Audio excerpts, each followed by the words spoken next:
Life's a roller coaster, isn't it?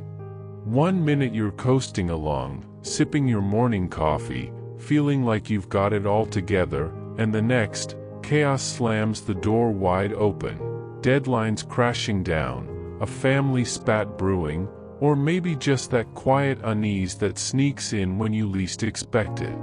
If you're nodding along, you're in good company. We've all been there, wrestling with the mess, wondering how to keep our heads above water. I'm a psychologist who spent over 30 years guiding people through those choppy waves, and today, I've got something rock solid to share: 7 Stoic laws to master chaos and carve out unshakable inner peace. These aren't just ancient quotes collecting dust, they're practical, time-tested tools from giants like Marcus Aurelius, mixed with real-world lessons I've seen transform lives. Whether you're juggling a hectic schedule, facing tough changes, or just craving a little calm in a loud world, these laws are your lifeline to a stronger, steadier you. Ready to cut through the noise and take charge of your mind and spirit? Let's dive into this journey, 7 steps to tame the storm and find your footing. Sound good? Buckle up, here we go. 1. The Law of Mental Mastery. Let's start at the core. Your mind is your command center. Marcus Aurelius, that Roman emperor who moonlighted as a Stoic genius, put it straight: you have power over your mind, not outside events. Realize this, and you will find strength. I've seen this truth play out 1,000 times in my practice. Your thoughts can take a bumpy day and spin it into a total train wreck, or they can turn it into a stepping stone. Picture this: you're stuck in traffic, late for a meeting, cars honking all around. One person's gripping the wheel, cursing the universe, heart racing like they're in a war zone. Another slips on some music, takes a deep breath, and figures, "I'll get there when I get there." Same gridlock, 2 different worlds. What's the difference? It's all in the head. This isn't just some pep talk, there's science behind it. Your brain's prefrontal cortex, that chunk right behind your forehead, is the boss of your decisions. Studies out of places like Stanford show it can override the emotional chaos kicked up by your amygdala, that little alarm bell that screams panic when stress hits. Train it, and it's like having a cool-headed captain steering your ship through a storm. Stoicism's big idea here? Zero in on what you can control, your thoughts, and your reactions. The traffic jam? Not yours to fix. Your mindset? That's all you. I worked with a guy once, mid-50s, a classic type A, ran his own business, always on edge. A late delivery would send him into a tailspin, barking at his team, stressing over every detail he couldn't change. We started small. When chaos flared, like a client bailing, he'd stop, take 3 slow breaths, and ask himself, "What's in my hands right now?" At first, he'd scoff, "This won't fix it." But after a month, he told me, "I still get mad, but I don't explode. I think first." That's mental mastery kicking in. Here's another angle. A woman I counseled, her late 40s, juggling kids and a demanding job. She'd come home fried, snapping at everyone because her mind was still at the office. We practiced a trick. Before walking in the door, she'd stand outside, close her eyes, and name one thing she could control. "I can smile at my daughter." Tiny shift, huge ripple. She stopped bringing the day's mess inside.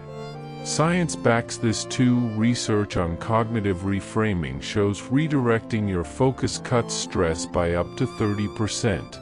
So, how do you start? Next time chaos knocks, maybe a canceled flight or a rude cashier, don't let it hijack you. Pause. Breathe deep, 4 seconds in, 4 out. Ask, what's mine to steer? Maybe it's just staying cool while you wait. Shift that lens, and the storm's not so big. It's not about dodging life's punches, it's about choosing how you take them. That's your first Stoic law: master your mind, and you've got the keys to peace. 2. The law of mirrored reality. Ever notice how your mood paints the day? Seneca, one of Stoicism's sharpest minds, said, "We suffer more in imagination than in reality." That's the law of mirrored reality. What's simmering inside you shapes what you see outside. I've watched this unfold in my office for years. Your inner world's like a filter, coloring everything.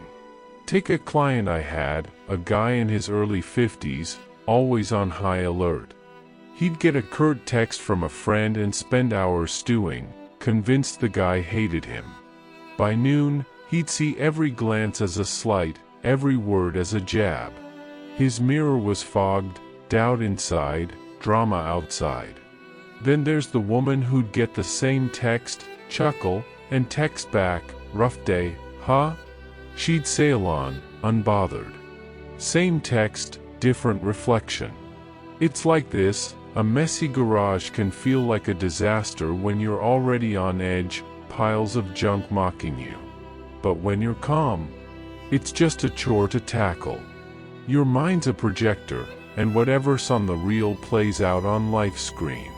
Stoicism's wisdom here is simple but deep: polish the inner mirror first. If you're a mess inside, the world looks messy too. I've seen studies back this up. Psych research from the APA shows negative thought loops crank up cortisol, your stress hormone, while a gratitude shift can slash it fast. I had a client, a retired nurse in her 60s, who'd spiral every time her son forgot to call. "He doesn't care," she'd say, and suddenly her whole week was gray: neighbors too loud, weather too cold. We tried something. When that pang hit, she'd grab a notebook and jot down 3 things she appreciated, like her garden blooming, a warm sweater, and a good book. The first time, she rolled her eyes. "This is dumb." A month later, "I still miss his calls, but I don't drown in it." That's the mirror clearing. Chaos outside didn't own her anymore. Another case, a dad, in his mid-50s, stressed over bills. He'd stare at the stack, imagining ruin, late fees, shut-off notices. His world turned dark. We flipped it. Every night, he'd lost 3 wins, paid the water bill, cooked dinner, laughed with my wife. Slowly, the pile shrank in his head, not gone, but not a monster. Science loves this. Gratitude rewires your brain's threat response, per a UC Davis study. Here's your move: next time chaos stirs, like a snarky coworker, don't let it tint your lens. Grab a pen, and write 3 good things right then. Maybe it's the sun out there, your comfy chair, or just that you're still kicking. It's small, but it flips the script. I've seen it turn storms into breezes. Chaos outside stays outside when your mirror's clean. That's Stoic law number 2, what you hold inside reflects out. 3. The law of energy flow. Here's something we dodge too often: everything's moving. Your energy, your feelings, the whole darn world. Epictetus, a Stoic who rose from slavery, said, "There is only one way to happiness, and that is to cease worrying about things beyond our power." That's the law of energy flow, life's current, and swimming against it just tires you out. I've seen people fight it tooth and nail. A bad day's a battle, a slump's a shame. They crash hard. Then there are the ones who get it. They let the wave roll, steer a little, and come up stronger. Think of a river. You can't stop the water, but you can paddle smart. I had a client, a woman in her late 40s, who'd grind herself down resisting a rough patch, her kids struggling in school, her sleep shot. "I should be fine," she'd insist, forcing cheer. It backfired. Exhaustion set in. When she stopped battling, took a nap, let the worry sit, she said, it's still messy, but I'm not sinking. Science digs this. A study from the Journal of Neuroscience shows accepting a mood cuts stress hormones by letting your brain reset. I've seen it elsewhere too. A guy in his 60s, laid off after 30 years. He'd rage at the unfairness, punching walls, losing sleep. Why me? He'd growl. We shifted. Instead of fighting fate, he walked every morning and let the anger simmer down. It's not fixed, he told me, but I'm not raging. That's the flow. Don't damn it, ride it. Look at your own life. Last time you were off, maybe a cold hit. Did you push through, miserable, or rest and recover?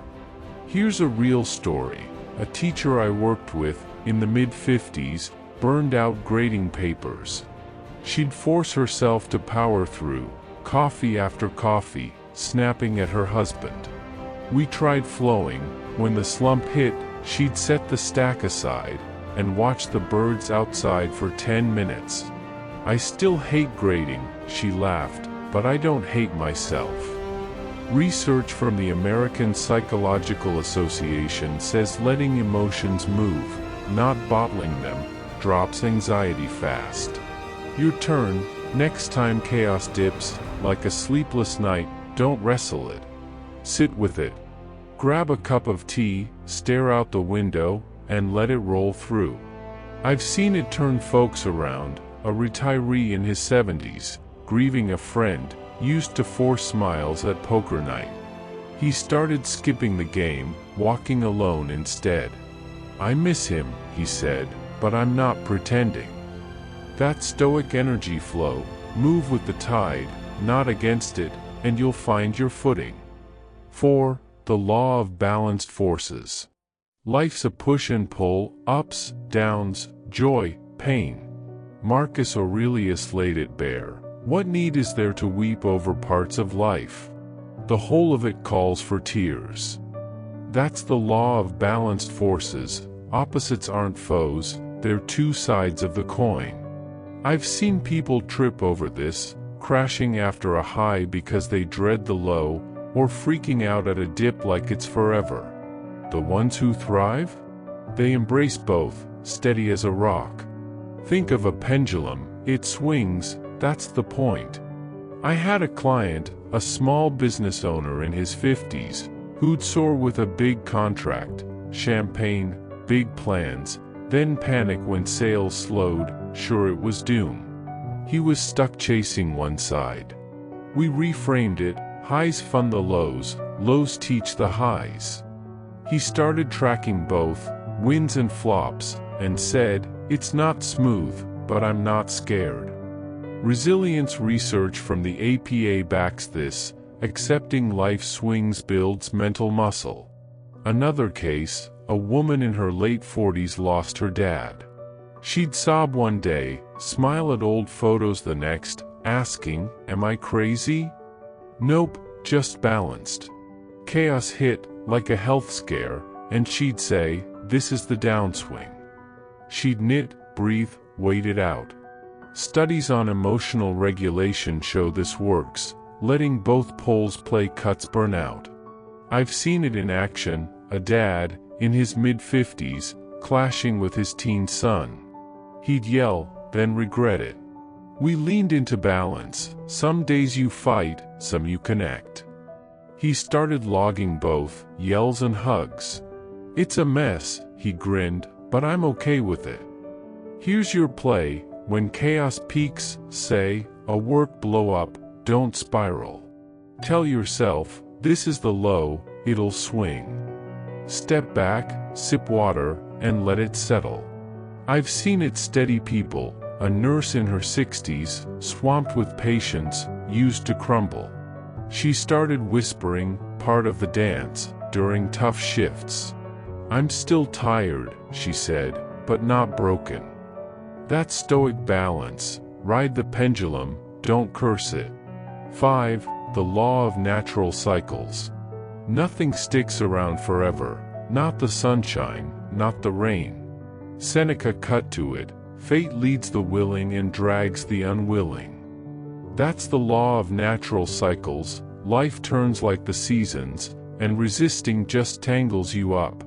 I've seen clients clutch a good streak, like a promotion, terrified of the drop, or wallow in a rut, like a breakup, thinking it's eternal. The ones who win? They trust the wheel spins. Look outside, fall strips the trees, spring brings them back. Your life's no different. I worked with a guy, in his late 50s, reeling from a divorce. He'd replay every fight, stuck in November. This is my winter, I told him, spring's on the way.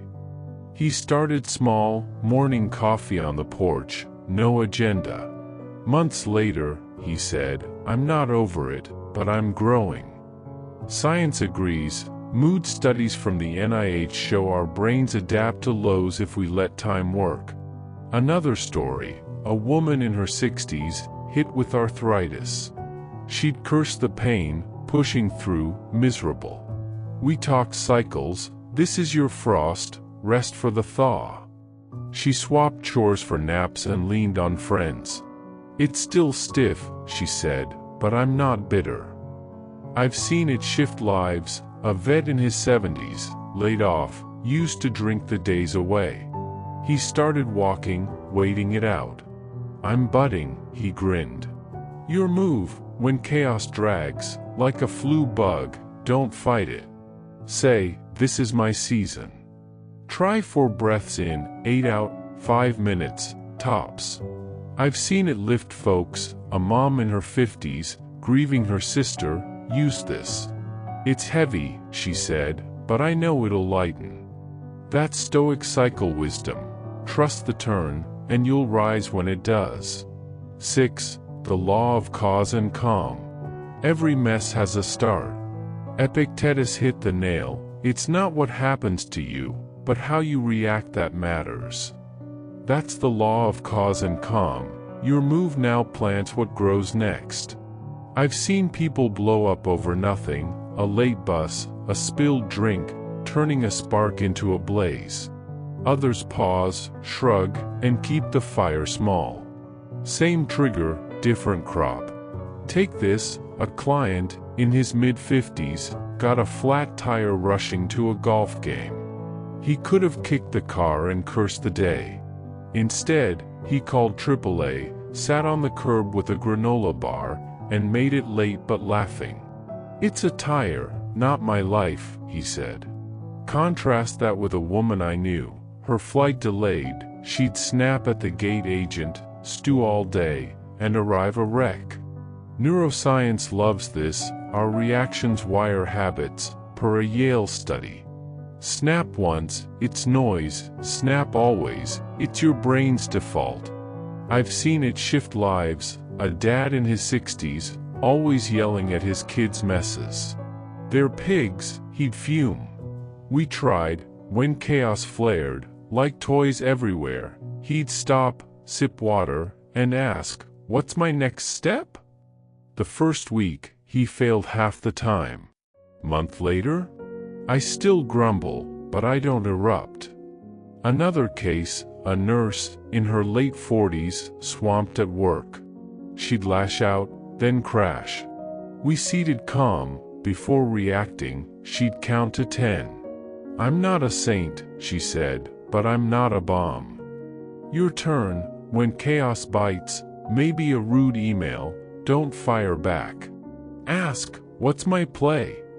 Take a beat, walk around, and respond coolly. I've seen it grow peacefully. A retiree in his 70s, mad at slow service, started this. I'm still grumpy, he chuckled, but I won't ruin lunch. You're the sower, plant calm, harvest peace. 7. The law of inner harmony. Last stop, peace lives inside. Marcus Aurelius said, he who lives in harmony with himself lives in harmony with the universe. That's the law of inner harmony. Balance your hustle with your hush.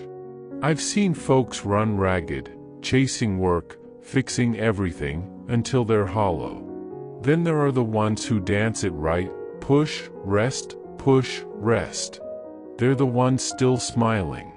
It's like a heartbeat, can't just beat, needs the pause. I had a client, a vet in his 60s, always on, yard work, grandkids, no breaks. He'd collapse, bitter. We added stillness, 10 minutes daily, sitting by his window, no phone. I feel solid, he said after weeks. Studies from the NIH back this, mindfulness sinking action and rest cuts stress by 40%. Another case, a teacher, in her late 50s, grading till midnight. She'd snap, exhausted. We carved out quiet, 15 minutes, just breathing. The stack's still there, she said, but I'm not crumbling. Real life hits this home. A woman in her 70s, widowed, kept busy to dodge the ache. She'd tire out, lonely. We tried harmony, mornings active, afternoons still, reading, napping. I miss him, she said, but I'm whole. Science says it works. Meditation balances your vagus nerve, calming the body's stress engine. You're shot. When chaos buzzes, like a packed month, steal 10 minutes. Sit, feel your breath, no distractions. I've seen it anchor people. A dad in his 50s, swamped with bills, started this. It's still tight, he said, but I'm not sinking. That's Stoic harmony, build it inside, and no gale can topple you. Beyond the laws, living Stoicism every day. These 7 laws aren't just a lecture, they're your lifeline. I've watched them work magic, a dad who quit barking at his teens, finding calm in mental mastery, a widow who faced loss with grit, trusting cycles, a worker who stopped raging at layoffs, flowing with energy. Chaos doesn't pack up and leave, traffic snarls, tough talks, health dips, it's life. But Stoicism says you're bigger than it. Start small, 5 minutes of silence, a gratitude list when you're steamed, a breath when you're low. I've seen it shift worlds. A guy in his 60s, job gone, used to curse fate. He took these laws, mastered his mind, mirrored peace, and rode the lows. I'm steady, not smashed, he told me. Another, a mom, in her late 40s, frayed by kids and work. She'd snap, then sulk. We built habits, pausing, reflecting, balancing. I'm not perfect, she said, but I'm present. That's the gold, peace that holds, strength that stacks. You don't need a retreat, just a moment, a choice. Chaos roars, but your calm can roar back. Live these laws, and your life's yours again. Conclusion. There it is, 7 Stoic laws to wrestle chaos and root your peace, from mental mastery to inner harmony. As a psychologist, I've seen these turn wild rides into solid paths, and now they're yours to run with. Life's mess doesn't have to own you, your mind, your calm, your call. Pick one law, test it tomorrow, 5 minutes, that's all it takes. You've got the gear to stand tall, no matter the weather. Drop a comment, which law sparked for you? Hit that like button, share with a friend, and subscribe for more weekly wisdom. Thanks for sticking with me, stay strong, keep growing, see you next time.